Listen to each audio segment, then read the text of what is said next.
Werezilla's Retrospective. I'm your host, Werezilla. I kind of figured that since I've already talked about the Spyro franchise, it was only a matter of time before I got to the Skylanders. Let's not beat around the bush here. The reason Spyro's name is in the title of the first game was because he was the one with the previously established franchise. Skylanders is a whole new series in its own right. Spyro has more impact on the marketing of the series than the actual plot.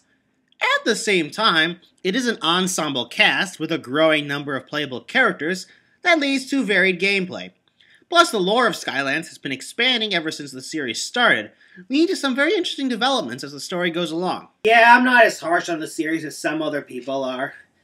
It's not causing any actual damage to the Spyro franchise. Any fault of Skylanders belongs to Skylanders alone. Unfortunately, despite the very interesting backstories of the characters, ones that really deserve to be explored are not even mentioned in the main plot. Very rarely are the Skylanders even referred to by name. I'm assuming this is to save time on voice acting, but nevertheless, interactions between the villains and heroes feel, frankly, hollow. But hey, maybe Activision and Toys for Bob learned their lesson and decided to put more emphasis on story in the sequel, Skylanders Giants. We open in a toy store on Earth, where we find the villain of the previous game, Chaos, having been banished from Skylands and is stuck in toy form. However, he's immediately able to regain movement, something the Skylanders present are not able to do on Earth, and Chaos escapes back to Skylands using a portal of power. So banishing Chaos to Earth at the end of the last game managed to accomplish exactly nothing! Absolutely nothing! Yeah, my running gags are becoming incredibly predictable. Let's just move on.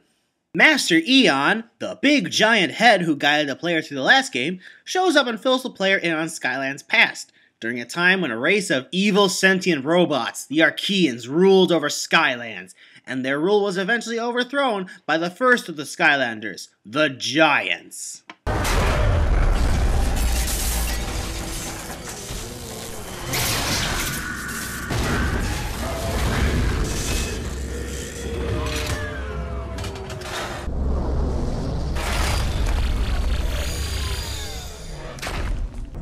Sauron, the enemy of the free peoples of Middle-earth, was defeated. Of course, this led to the Giants being unexpectedly banished from Skylands until a truly epic moment in Skyland's history.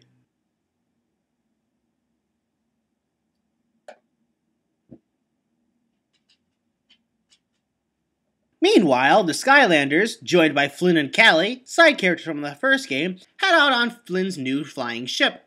Unfortunately, as our heroes kind of just pedal about trying to find new parts for the ship, we have to watch Flynn try getting Callie's pants, and his flirting here seems to have been taken a notch up from the last game. Seems that fate has brought us together again. When you ride with the best, handsomest, most heroic, charming, witty, and yes, even humble pilot in all of Skylands, people tend to know you. So... This is what we came here to get?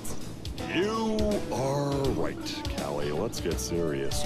But I think the Skylander can handle this one. I'm gonna hang back and keep Callie warm.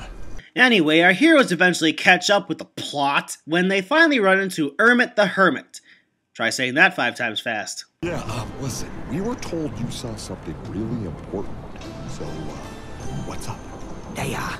The clouds. They're everywhere. Look at them. Always listening, always watching. Oh god, he's right. Always looking down on us from the big bluish black thing.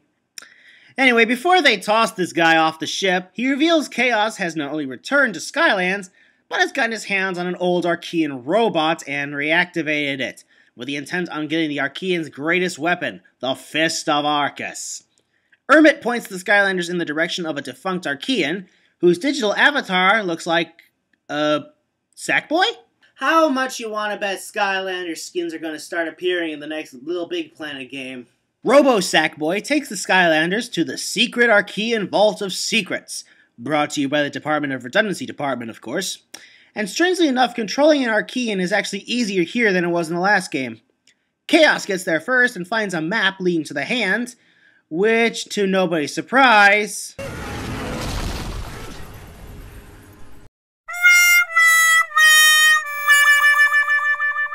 Despite no one else being present when the map was destroyed, our heroes know they have to follow Chaos to his family castle to learn his next move. On the way there, they run into a village of incredibly creepy puppet people known as the Willikin. You help us. You are truly friend to the Willikin. We can help you now. I don't want to be your friend. You are really creepy. And yet somehow he puts up with me. Track, track. The Skylanders fight their way through Chaos's castle, and hopefully this time we can actually finish him off for good. But foolishly, you have stumbled right into my family's ballroom dance floor of doom! Now, behold the doom cannon! I can't. It's invisible. But you can see me? That's what I said. Oh, that's stupid! Yeah, the actor illusion was inevitable, but at least I went with Zim and not with... Destroy us all! Destroy us all! Destroy us all! Destroy us all! Much as I'd love to stay and witness your demise, I have a giant drill to attend to, but I leave you in good hands. Brute! Show the Skylanders some hospitality. Oh, for crying out loud. It's really telling when there's 50 Skylanders, but just because the player's not using them all at once, not one chases after the maniac. So once Chaos's castle is clear, our heroes chase him to the location of the hidden Archean city where the hand is located, and destroys the giant drill machine he's using to get there, which sings during the battle. A boss battle where the boss sings. I am the great mighty Pooh, and I'm going to throw my shit at you. With the drill destroyed, but no other way into the city, Callie, pulling this plot point completely out of nowhere, reveals an oracle can find the hidden entrance to the city. They eventually learn he is in another plane of existence, but that's never stopped the Skylanders before, if some of the bios are to be believed, and eventually meet with him. And to my surprise, he actually says the Skylander by name, which is like the third time that's happened over the course of the entire series. I know everyone and everything. I am the Oracle of Skylanders. Oh, good. Then perhaps, all-wise, powerful, omnipotent floating creature, maybe you can tell me something that, well, frankly, Super Sentai can't make up its mind on. What really killed the dinosaurs? Me! Anyway, the Oracle reveals the location of the Lost City, and Flynn flies the Skylander through the ruins in hopes of getting there before Chaos. We can just hope he didn't get his hands on a fist yet. Behold! It is I, Chaos. And as you can see, I am awesome! Of course I was always awesome. But now that I have the Fist of Arceus and assume the form of the biggest, most powerful or whatever, I am supremely awesome! So you probably better start running here. Oh crap, oh crap, oh crap, oh crap, oh crap, oh crap, oh crap, oh crap, oh crap! Ermit and Robo Sackboy back up the Skylanders, which unfortunately makes the final boss easier than it was in the previous game. Though at least you're actually fighting Chaos himself as opposed to evil clones of the Skylanders. The Fist is apparently lost forever. Yeah, instead of destroying the damn thing, we're right back to where we started. Flynn and one of the earlier level bosses break the fourth wall during the credits, and Chaos returns home only to find a cliffhanger waiting for him. Is that who I think it is? Mother? Uh-oh. I'm calling it right now. Chaos's mother is going to be the villain in the next game. Her name's going to be a similarly evil word that's intentionally spelled incorrectly, and she's going to be the Knight of Cerberus for the franchise. Giants is actually a lot of fun to play. Plenty of replay value, leveling up your Skylanders, battle arenas where the crowd actually cheers your character by name, the new minigame, Sky Stones, which, well, if there's any minigame it can remind you of, it's a simpler version of Triple Triad.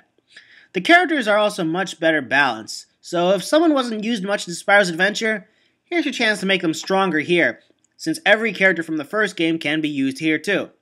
The Giants play differently than the others, being easily bigger and stronger than standard Skylanders, and capable of taking and giving more damage. Of course, my biggest problem with the first game was the lack of individual character moments, ones that I was hoping would improve on in the sequel. As you just saw, that didn't happen. The Giants may have been the hero's precursors, but that's the extent of the impact they had on the plot. No individual Skylander has more impact than any of the others, or is even mentioned. Sure, all of them can speak now, but it's still negligible development.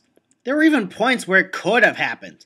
There's a particular point the crew is ambushed by sky pirates, and Gil Grunt in particular, having a history with pirates kidnap his mermaid friend, you'd think he would flip his shit at the sight of them, and the others would have to keep him in check. Or how about Stump Smash, who would potentially feel threatened by the new and more familiar giant, Tree Rex, both of whom are tree creatures, and Stump Smash could be trying to prove he's still useful to the Skylanders. Hell, according to Flashwing's bio, she randomly fell out of the sky one night when Bash wished upon a star. There's a relationship between two characters that should be developed. And those are just 3 examples. There are plenty of missed opportunities. And I know this is a minor thing, but why can't the characters jump?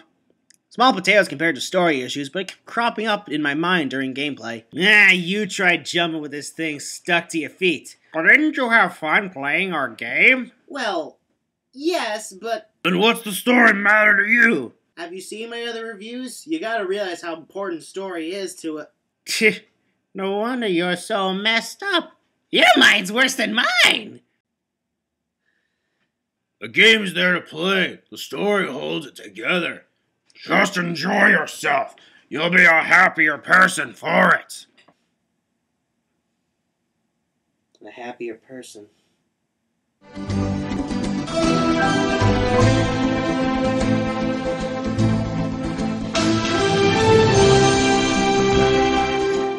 Hey, it's already demoralized. We don't have to do this, my old friend.